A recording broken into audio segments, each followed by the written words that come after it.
सूत जी ने कहा है ऐसे किस किस का नाम बताओ, किस किस का नाम बताओ, किस किस की कहानी बताओ कि भोले बाबा को किसने पूजा और किसका बेड़ा पार हुआ। कौन किसका बेड़ा पार नहीं होता भोले बाबा के चरणों में जाने के बाद। हाँ, यहाँ देवराज ब्राह्मण की कथा आती है और देवराज ब्राह्मण की कथा में यहाँ बताया गया है कि एक किरात नगर है। सुनिएगा, ध्यान से सुनिएगा। किरात नगर है और उसमें देवराज करके एक ब्राह्मण है, भूदेव है, पंडित जी है। हाँ, और वो है तो ब्राह्मण, लेकिन तकलीफ ये है कि उसका मन मिल गया है किसी वेश्या के साथ। शोभावती नाम की वेश्या है और उसके साथ उनका मन मिल गया है। मन मिल गया है तो क्या होता है कि जब ऐसा कुछ होता है ना समाज में, तो कहते हैं ना, अच्छा करो तो भी छुपता नहीं है, बुरा करो तो भी छुपता नहीं है, वो तो ऊपर आकर ही रहता है। समाज में सबको दृष्टि पड़ती ही पड़ती है। हम सोचेंगे हमने ये गलत काम किया, किसको पता चलेगा, लेकिन ऊपर का कैमरा तो चालू है। हाँ, भोले बाबा को तो पता है, आपके इष्ट को पता है। अगर आप भोलेनाथ को मानते हो तो ठीक है, नहीं तो आपके जो इष्ट है, आपकी कुल देवी है, कुल देवता है, उन्होंने तो देखा है आपको। हाँ, तो महाराज ऐसा है कि उनकी पत्नी ने उनको एक बार टोका है कि देखिए समाज में बहुत बातें हो रही है आपके बारे में, मुझे अच्छा नहीं लगता। और वो सज्जन औरत, उसने सुशील औरत ने कहा, पतिदेव मैं आपको प्रणाम करती हूँ, आपको जैसे चाहिए वैसे आपका व्यवहार संभाल लेंगे हम, लेकिन आप ये जो शोभावती को मिलने जाते हैं वो मिलना बंद कर दीजिए। वहाँ हुआ है ऐसा, उस दिन ये जो देवराज ब्राह्मण है उसने अपने पत्नी की बात नहीं मानी है। थोड़े दिन हुए हैं और देवराज, बोलते हैं ना, धीरे धीरे लिमिट पार होती जाती है। कभी कभी इंसान लिमिट से बाहर, कंट्रोल से बाहर होता जाता है, अपने आप को थोड़ा ज्यादा ही समझ लेता है। हाँ, किसी को समझता नहीं। हम कहते हैं, क्या कहते हैं कि आप किसी को ना समझो ना, वो मूर्खता है। मैं समझू मैं कुछ हूं, मैं ये समझू कर कि मैं कुछ हूं, कोई बात नहीं, लेकिन मैं ये समझू कि आप कुछ नहीं है, वो नहीं होना चाहिए। समझे? तो ये मूर्खता है कि हम ये समझे कि सामने वाला मूर्ख है, गलत है, कुछ नहीं है, उसको पता नहीं चलता। ये समझ होनी चाहिए अपने अंदर, तब आराम से जी सकते हैं। यहाँ हुआ है ऐसा कि जैसे ही देवराज ब्राह्मण की पत्नी ने टोका है,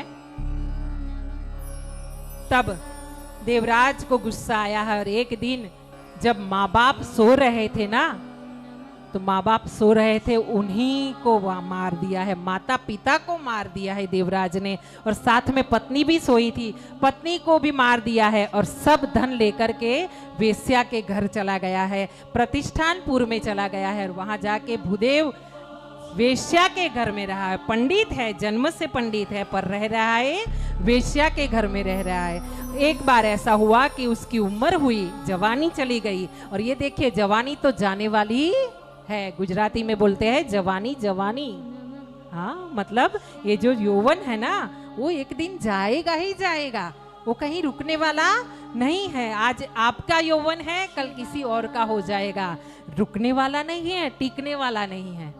हाँ, तो इस तरफ क्या हुआ है कि माता पिता को और पत्नी का ये मार करके, हत्या करके देवराज जब वेश्या के घर गया है, अब वेश्या किसी की ना हुई है ना होने वाली है, तब ये बूढ़ा हुआ है और उसकी हालत खराब हुई है। अब उसको देखने वाला कोई नहीं है। जब पत्नी थी, माँ बाप थे, तब टाइम पे 2 टाइम भोजन मिलता था, घर था, सुविधा मिलती थी, लेकिन अब जब दूसरी औरत के संगत में पड़ा है तो अब उसको देखने वाला कोई नहीं। दूसरी तरफ उसकी उम्र होने लगी है, वो बूढ़ा हुआ है, और एक दिन ऐसा हुआ है कि कहीं प्रतिष्ठानपुर में वो गया है, वहां शिवालय में जाकर के बैठा है।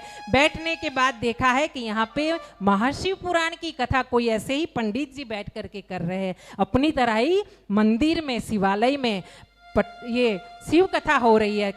ऐसा कहा गया है कि शिव कथा या कोई भी कथा, सत्संग आप अपने घर पे करो तो सही है, बढ़िया है।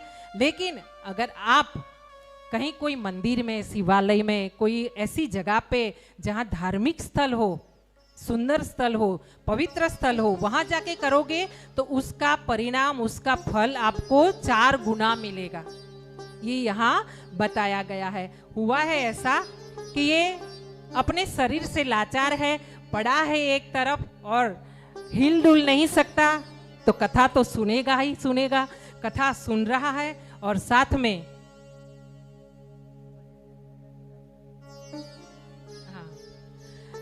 तो महाराज कथा भी सुन रहा है। देखिए कथा सुनने का क्या फल मिलता है, आप ध्यान कीजिएगा और गौर से सुनिएगा। ये कथा सुन रहा है। उस दिन शिवरात्रि थी, तो रात को इसने कुछ खाया नहीं, क्योंकि किसी ने उसको कुछ खाना दिया नहीं। जो भगत कथा सुन रहे थे उनका उपवास था, इसलिए खाना किसी ने बनाया नहीं था वहां पे। और ये कथा सुनते सुनते सोया है, आंख लगी है, उतने में उसको पता चला है कि रात का समय हो रहा है।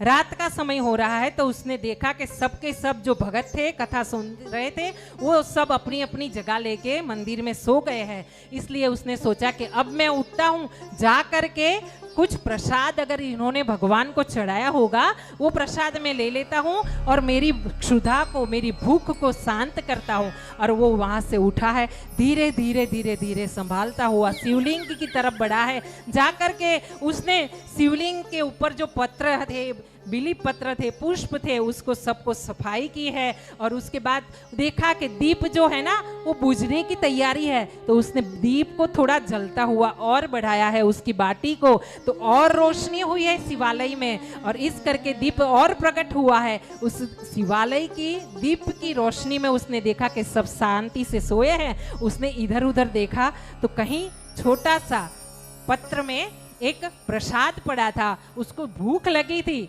तो उसने वो प्रसाद उठाया और थोड़ा सा मुंह में रखा और सोचा कि अपने बिस्तर पे जगह पे जाता हूं और जाकर के मैं प्रसाद खाऊंगा। जैसे ही चलने लगा उसको किसी की ठोकर लगी तो गिर पड़ा। आवाज आई तो सब भक्त खड़े हुए, उनको लगा कि कोई चोर आया है और इसलिए सबने उठ करके मारना शुरू किया। मारते मारते उसका देह वहीं पे प्राण छोड़ दिया और वो बेहोश होके प्राण गवा के वहीं पड़ गया। उसी समय यमदूत आए तो उसका देह का प्राण लेकर के जाना चाहे, उसी समय शिवजी के दूत आए, शिवगण आए और शिवगण ने बोला आप इसको नहीं लेकर के जा सकते, हमारा ये दूत है, हम उसको लेकर के जाएंगे, ये शिव का गण बनेगा। तो सबने जो यम के दूत थे उन्होंने पूछा ये कैसे हो सकता है, इसने जिंदगी भर पाप कर्म किए हैं, इसने कोई अच्छा कर्म नहीं किया, तो इसको तो यमदूत ही लेकर के जाएंगे। तब यमदूत को शिव गणों ने समझाया है कि देखो भाई, बात ऐसी है कि मौत तक, इसकी मौत आई तब तक इसने खराब कर्म किया, लेकिन अंतिम समय में इसने शिवालय में शिव कथा सुनी है और उसके बाद देखिए थोड़ी क्षणों के लिए शिव कथा सुनी है, ज्यादा नहीं, और उसके बाद उसने दीप को प्रकट किया है, शिवजी को साफ किया है शिवलिंग को, और ऊपर से थोड़ा सा प्रसाद भी शिवजी का उसने आरोग्य मन में मुंह में लिया है। तो ये सब करना मतलब ये शिव का गण बनने के लायक है। इस करके शिव के गण उसको लेकर के गए हैं और लेकर के शिवजी के समक्ष गए हैं। शिवजी ने उसे आशीर्वाद दिया है और अपना गण बना के उसकी स्थापना की है। बोलिए महादेव की, बोलिए भोलेनाथ की।